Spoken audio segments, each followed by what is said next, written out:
আসসালামু আলাইকুম। আমরা এখন রেডি হচ্ছি। আব্বু ব্যাগ গুছিয়ে নিচ্ছে।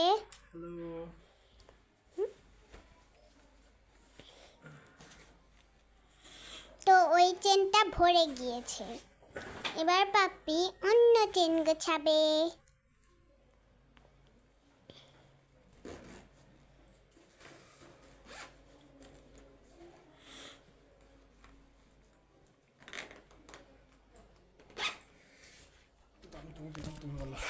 এই যে নামিরা বাবু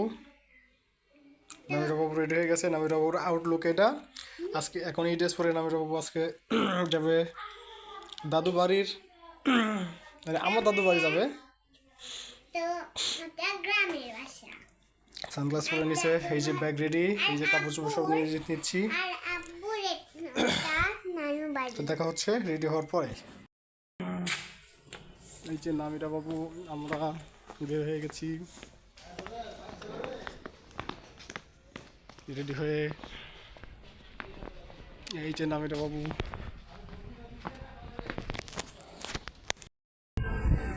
যে আমরা এখন ভ্যানে চলে যাচ্ছি। কোথায় বলো? এখন যাচ্ছি রাজ্জাকপুরে। রাজ্জাকপুর থেকে সিএনজিতে করে চলে যাবো।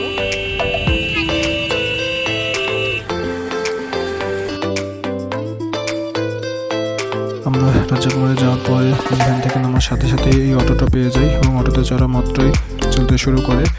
তো আমরা যাচ্ছিলাম গ্রামের বাসার উদ্দেশ্যে। অনেকদিন পরে গ্রামের বাসায় একটা অনুষ্ঠান ছিল, সেই কারণে আমরা যাচ্ছিলাম। তো যারা আমার চ্যানেলে নতুন তারা অবশ্যই আমার চ্যানেলটা সাবস্ক্রাইব করে রাখবেন এবং বেল আইকনটা বাজিয়ে দিয়ে রাখবেন, যাতে আমরা নতুন কোনো ভিডিও ছাড়লে সাথে সাথে আপনাদের কাছে নোটিফিকেশন পৌঁছে যায়। তো জোনে এলে যাওয়ার পর আবার নতুন অটোতে চড়ে আমরা চলে যাই চান্দাইতে। চান্দাই থেকে আবার এই ভ্যানে চড়ে যাচ্ছিলাম গ্রামের বাসার উদ্দেশ্যে। তখনই শুনতে পাই যে চান্দাই এই মোড়ে একটা অ্যাক্সিডেন্ট হয়েছে।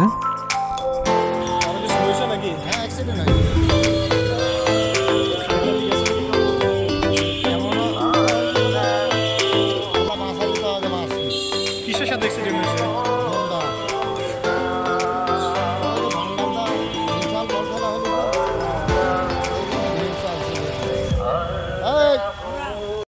তো যে অ্যাক্সিডেন্টের কথা আপনারা শুনতে পেলেন, পরবর্তীতে বাড়িতে যাওয়ার পরে সন্ধ্যার দিকে জানতে পারি যে সেই ছেলেটা আর বেঁচে নেই, মারা গেছে অ্যাক্সিডেন্ট করে।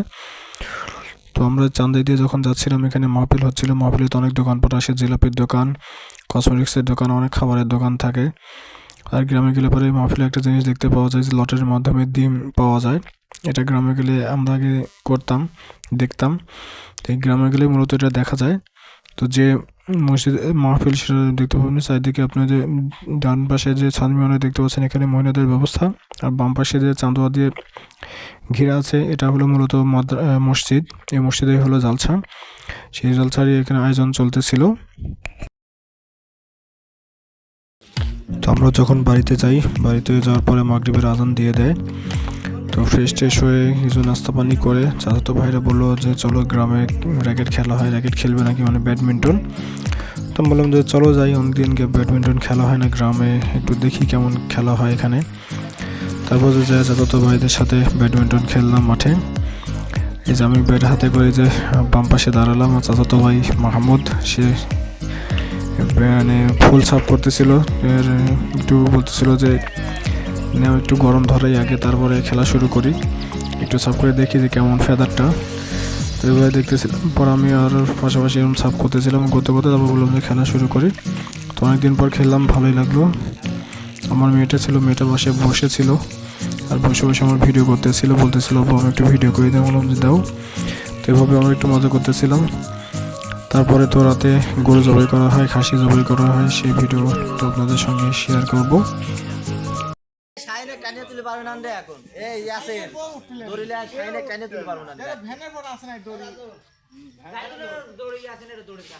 এই যে মাথায় টুপি পরা যে লোকটাকে দেখতে পাচ্ছেন, ইনি হচ্ছে আমার ছোট চাচু। এই ছোট চাচুরই 2 ছেলেকে মুসলমানি দিয়েছে, আমরা সেই দাওয়াতে আসছি।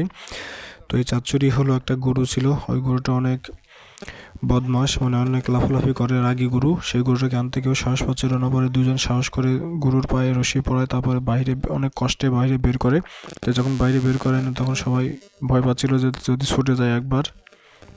এই গরুটাকে আনতে প্রায় 15-20 জনের মতো লোক লাগছে, কারণ গরুটা অনেকে লাফালাফি করতেছিল, পাগলামো করতেছিল, কেউ ভয়ে সহজে কাছে যাচ্ছিল না। তাই 15-20 জন মিলে গরুটাকে রশি দিয়ে বেঁধে দূর থেকে টানতে টানতে নিয়ে আসে। আমার চাচু নিজ হাতে গরুটাকে পালছে 2 বছরের মতো, কিন্তু কাছে যাওয়ার সাহস পাচ্ছে না, কারণ গরুটা অনেকে পাগলামো করতেছিল। চাচু খুব ভয় পাচ্ছিল, আর চাচু নিজ হাতে জবাই করেনি, কারণ বলতেছিল আমি নিজ হাতে জবাই করতে পারবো না, আমার খুব খারাপ লাগতেছে যেহেতু আমি নিজ হাতে গরুটা পালছি।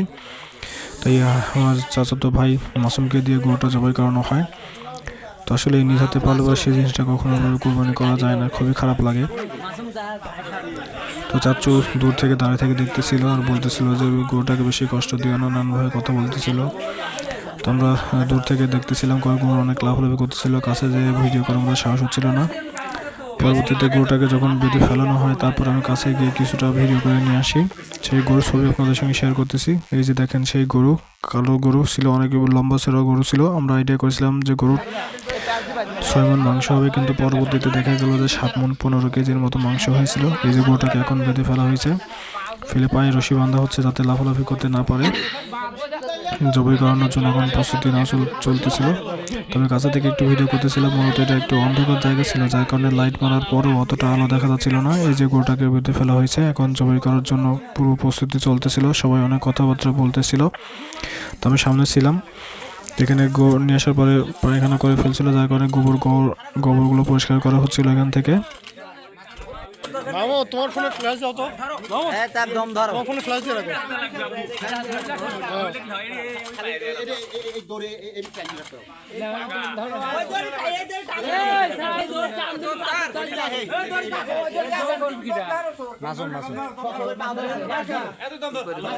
এই দড়ি যেন কাটে নাই, দড়ি হেঁটা থাকে।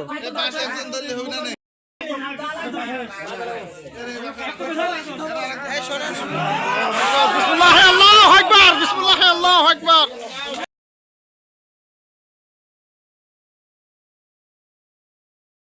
তো গরু জবাই করা শেষ হওয়ার পরে সবাই ওখানে দাঁড়াই ছিল আর গরুটাকে দেখতেছিল। সবারই অনেক খারাপ লাগতেছিল, আসলে বাড়ির গরু অনেক দিন পরে কোরবানি করা হচ্ছে একটা অনুষ্ঠানের জন্য। আসলে জবাই বলবো না, মূলত এটা কোরবানি করা হচ্ছিল, কারণ নিজের পালিত গরু আত্মত্যাগ দেওয়া হচ্ছিল, তা আবার নিজের সন্তানের জন্যই। তো এই জন্য চাচুরও খুব খারাপ লাগতেছিল, দেখতেছিলাম যে চাচু এক কোনায় দাঁড়িয়েছিল মন খারাপ করে।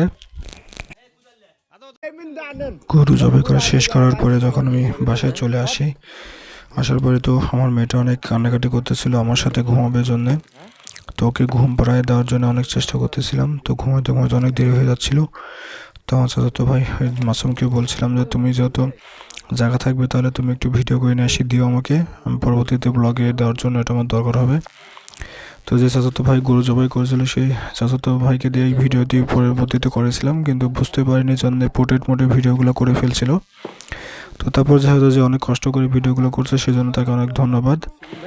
তো ব্লগটা দেখতে থাকুন। আজকের মতো প্রথম পার্ট এখানেই শেষ করছি। দ্বিতীয় পার্টে আগামীকালকে দেখতে পাবেন কীভাবে সারাদিনে আমরা কী কী করি, কীভাবে আনন্দ করি, কোথায় কোথায় কী কী করা হয় সেগুলো আপনাদের সঙ্গে শেয়ার করা হবে। আল্লাহ হাফেজ।